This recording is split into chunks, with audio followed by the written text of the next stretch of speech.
O 17 de outubro do ano 2010 nace a Asociación Monte Pinto Parque Natural, cuxo único obxectivo é a defensa do espacio natural do Monte Pindo. Despois de 7 anos de loita, a Administración non moviu un dedo.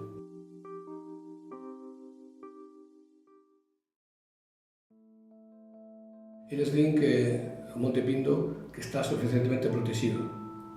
Evidentemente non, porque o Monte Pindo cada 10 anos sufre un devastador incendio. O último tuvémolo no ano 2013. Ardeu a totalidade do monte en partes axacentes. Pasou o río Xallas polo norte e o río Bodegois polo sur. A Administración fixo un paripé de protección da zona queimada, lanzando fardos desde helicópteros e por terra facendo uns socalcos con materia vegetal para evitar a escorrentía da terra. Pensamos que isto non foi suficiente. O Monte do Pindo necesita a declaración de Parque Natural. O Parque Natural, como digo, é a figura máis axeitada para a protección do medio porque obriga a Administración a facer un investimento para contratar os traballadores, en definitiva, dedicarlle medios, cartos, a proteger o monte.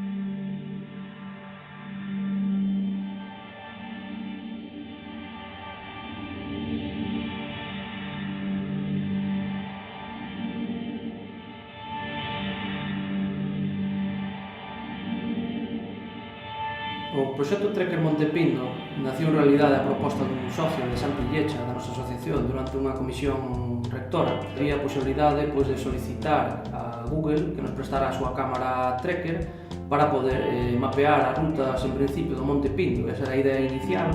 Nun principio, para poder participar no proxecto, só se exixía ser capaz de portar unha mochila duns 23 kilos de peso durante un certo período de tempo e a un ritmo constante.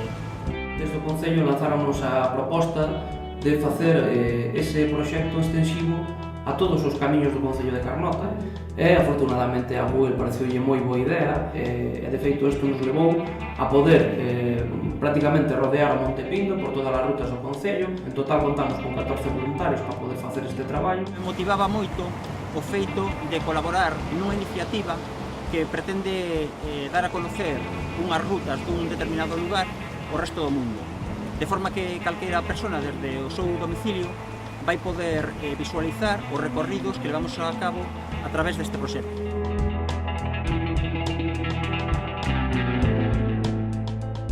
Debido á orografía do terreno, en algúns momentos as rutas fixéronse duras.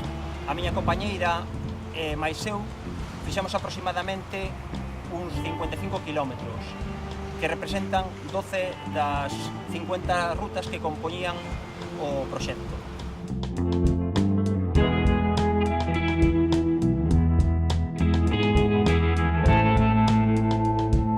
O proxecto final contempla 160 kilómetros de rutas mapeadas, dos cales 30 fixéronse polo mar.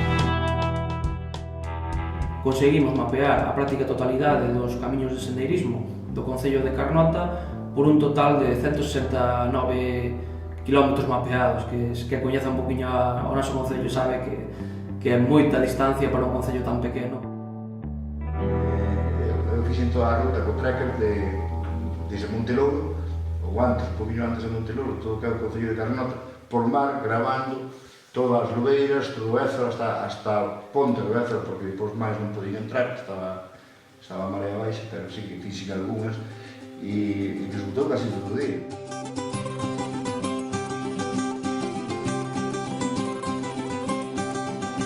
Durante todo este tempo, desenvolvemos unha serie, un gran número de liñas de traballo polas cales pois, tendemos non só a protexer e a defender o noso medio natural, senón tamén pois, a intentar divulgar os seus valores e intentar pois, que a maior parte da sociedade se sinte partícipe deste traballo. Nomeadamente, nestas líneas de traballo, chegamos a este proxecto con Google, polo cal agardamos en menos dun mes pois, ver divulgados e tamén salvados de alguma maneira os camiños de Carnota para o disfrute de toda a sociedade.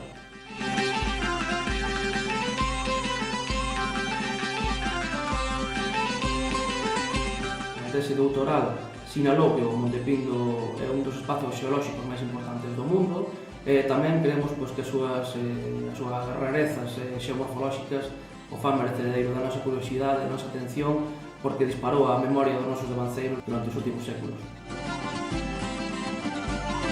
Eu vexo parques naturales por toda España que non teñen as características destes, nin as cualidades deste e están declarados parques naturales. Creo que nos merecemos algo máis que o abandono que está levando a administración por parte da administración de precisamente todo o entorno da rede natura desta zona.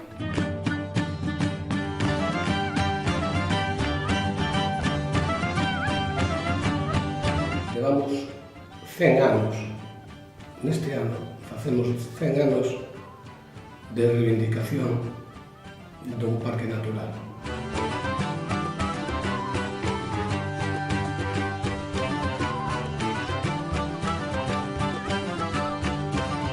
Creo que o Monte Pindo como entorno, non solamente o Monte Pindo, senón as marismas, Vila de Barcos, está Monteloro, está un pouco menos valorado.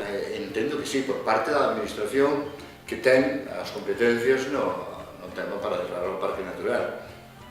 Todos sabemos quen é, está en Galicia. Evidentemente, como alcalde, teño que absorber todas as opinións que hai no Concello, pero creo que a mayoritaria é que o Monte Pindo sexa parque natural. Por qué? Porque eu creo que hai razóns tanto ecolóxicas como medioambientales, como xeolóxicas, un pouco de todo, pero sobre todo, e é o que dicemos a veces, que son económicas, non? Desde todas as razóns, prácticamente. Incluso a Xunta o está reconocendo nas súas subvencións os parques naturais. Eu creo que debía ser, e é, un polo de desarrollo de toda a zona, xa non digo do Concello de Carnota, sino de toda a zona do entorno da Costa da Morte que rodea o Monte Pindo.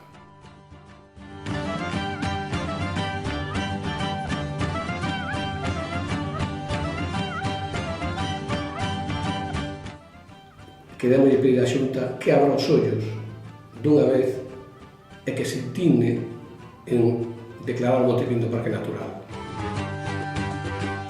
A asociación está revalorizando o Monte Pindo como nunca estuvo hasta ahora. E, bueno, desde logo, desde o Concello, temos que agradecer esa voluntade e seguiremos colaborando con eles no que faga falta estudar.